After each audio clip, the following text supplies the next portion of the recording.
Assalamualaikum warahmatullahi wabarakatuh dan selamat petang. So hari ini kita akan sambung semula kita punya bahagian inverse kinematics untuk robot lain.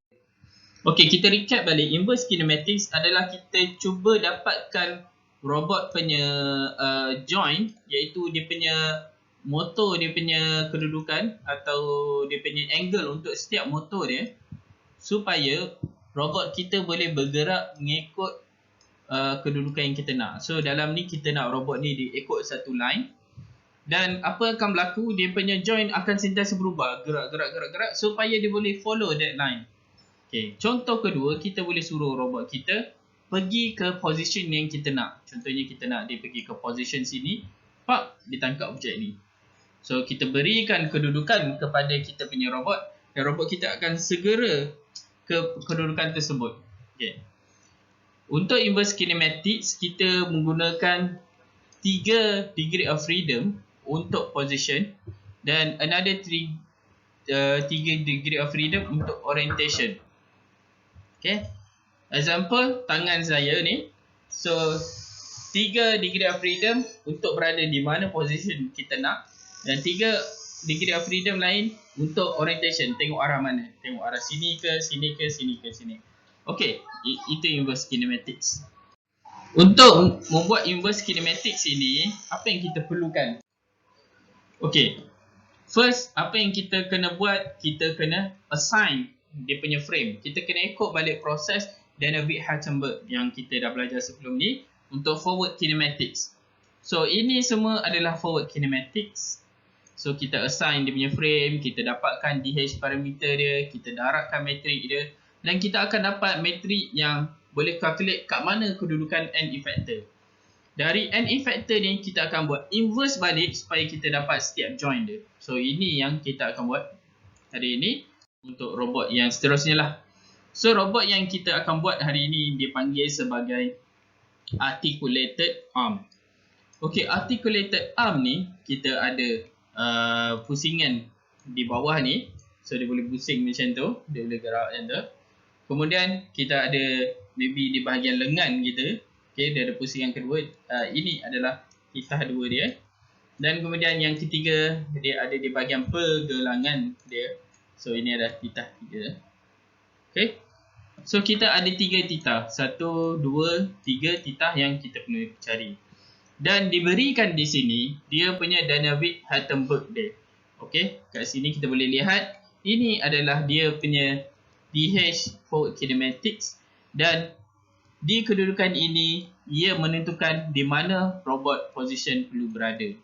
Okey, ini adalah X, Y dan Z kita. Okey. So kita kena start dengan kita lihat balik apa tadi PX, PY, PZ. So kita kena tulis ini PX, ini PX, ini adalah PY, ini adalah PZ kita. So first kita tulis PX, PY, PZ. Dan apa yang kita nak cari? Kita nak cari adalah titah 1, titah 2 dan titah 3. Okey, kita pergi kepada titah yang pertama. Untuk titah 1, dia ada pelbagai cara, tapi dia adalah trigonometri sebab dia adalah titah kan. So kita boleh darabkan dia dengan sin dengan cos sebagai satu mungkin satu tips yang kita boleh try. So kita try darab PX dengan sin titah 1, PY dengan cos titah 1, dan kita akan dapat satu equation. Bila kita tolak dua-dua ni, kita akan dapat sama dengan kosong. So cuba kita tengok di sini. Yang ni sama dengan yang ni, yang ni sama dengan yang ni, yang ni sama dengan ni. So maksudnya kalau kita tolak PX sin titah 1 tolak dengan PY cos titah 1, dia akan sama dengan kosong. So kita dapat this equation here. Dan equation ini rupa-rupanya kita boleh dapatkan jawapan dia di dalam 7 trigonometri kita, di mana kita akan dapat macam ni. A cos theta, B sin theta kosong. So kita kena cari apakah A dia, apakah B dia. So A dia adalah Px, B dia adalah Py dan B dia adalah Px. So kita masukkan dalam equation trigonometri yang 7 kita tu, kita akan dapat rupanya sama dengan A sama dengan A tangent 2 theta 1 sama dengan A tangent 2 Py Px. Ataupun dia boleh jadi untuk nilai negatif di mana A tangent 2 negatif Py negatif Px, iaitu bersamaan dengan pi tambah dengan kita punya theta. So dia ada dua jawapan lah untuk positif dengan negatif. So selesai theta pertama. Okey, mungkin agak tertanya tadi bagaimana kita dapat rumus Px dengan trigonometri dia punya jawapan. So kita tengok balik 7 trigonometric equation kita. Kita ada kita punya equation Py cos 1, Px sin 1 sama dengan kosong. So mana yang sama dengan yang ini? So kita akan jumpa jawapannya di sini. So dari situ kita gunakan jawapan ini untuk dapatkan jawapan theta 1 kita. Dan kita akan dapat nilai theta 1 kita. Okey. So kita teruskan kepada theta 2. Okey, kita teruskan dengan theta yang seterusnya. Kita dah jumpa theta 1, kita nak cari theta 3. So cara dia ada banyak cara seperti yang tadi. Cuma kita try beberapa cara dan dijumpai cara ini berkesan. So first, kita darabkan equation Px dan Py dengan cos 1 dan sin theta 1. So Px dengan cos 1, Py dengan sin 1. So kita darab, kita akan dapat macam ni lah. Dan kita tambah kedua-dua equation Px dan Py, kita akan dapat equation 46. Dan berdasarkan Pz ni kita tak perlu ubah apa-apa. Kita kan tadi ada untuk equation Pz kita just gunakan dia. So kita gunakan saja equation dia. So sekarang kita ada 4.6 dengan 4.7. So equation ni kita akan gunakan dengan cara kita akan squarekan dia. Kuasa 2kan dia. Kuasa 2kan dia. Kuasa 2kan this equation yang ni. So ada lagi satu equation yang kita nak kuasa 2kan, iaitu equation yang ini. Kita akan darab dengan kuasa 2. Okey, so kita ada 3 equation yang kita kuasa 2kan. Dan kita ada 3 equation yang kita kuasakan 2. Tadi 3.341 kita kuasakan 2, 3.346, 3.347. So kita 41 kita kuasakan 2, dia jadi macam ni. 46 kita jadi macam ni. Dan 3.347 dia akan jadi seperti ni.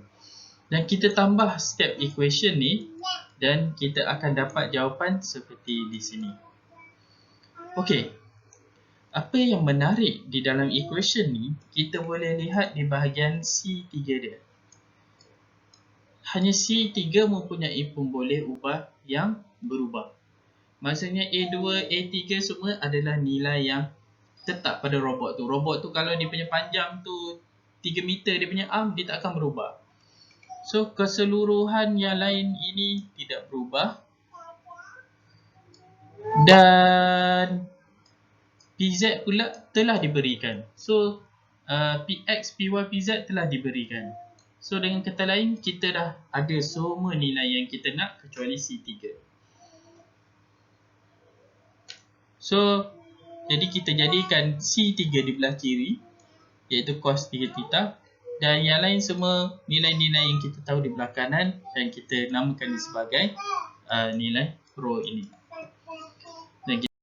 Okey, kita dah tahu tadi di mana kita dapat satu equation cos 3 sama dengan rho. Jadi kat mana di dalam 7 trigonometric equation yang sama? So kita boleh dapat dengan equation yang kedua. So kedua sama dengan cos theta sama dengan B. So B kita adalah rho. So di sini ada B, kita ganti saja nilai B dengan rho.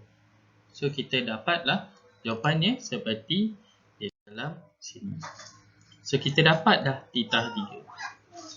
Untuk titah 2, kita ada certain assumption di mana kita boleh lihat dalam titah 3 tidak ada nilai titah 1. So titah 3 dan titah 1 adalah independent.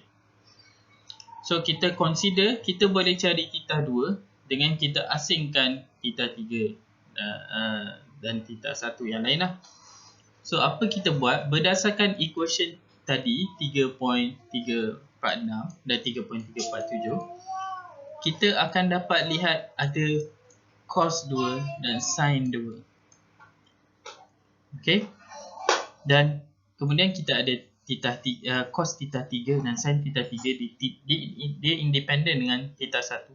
So kita boleh asingkan dia hanya sebagai satu pemboleh ubah, satu nilai yang bernilai kadar. Kita assume ni dalam equation 3.347 begitu juga, sama juga. So kita compare kan antara 3.354 antara equation ni dengan equation yang ni menggunakan 7 trigonometri punya equation. Kita gunakan 7 trigonometri punya equation. So di dalam 7 trigonometri punya equation, iaitu equation yang ni 3.3 ni, kita gunakan equation A cos B sin theta C, di mana A cos B sin theta C yang ini dan 3.354B pula kita gunakan A sin theta B cos theta D yang ni, dan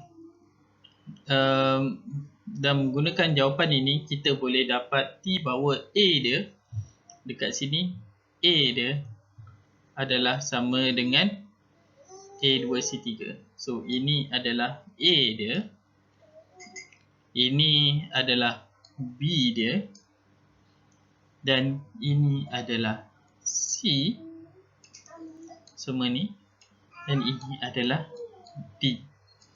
So gunakan trigonometri equation yang ke-6, kita dapat selesaikan titah 2 sama dengan A tangent titah 2 AD tolak BC AC dengan BD. Kita dah dapat tadi A, B, C, D ni, kita masukkan dan jawapan kita dapat adalah ini untuk titah kedua. So dengan menggunakan cara ni, kita dapat selesaikan keseluruhan trigonometri untuk articulated arm robot. So selesailah inverse kinematik kita. Sekian, terima kasih untuk minggu ini. Assalamualaikum warahmatullahi wabarakatuh.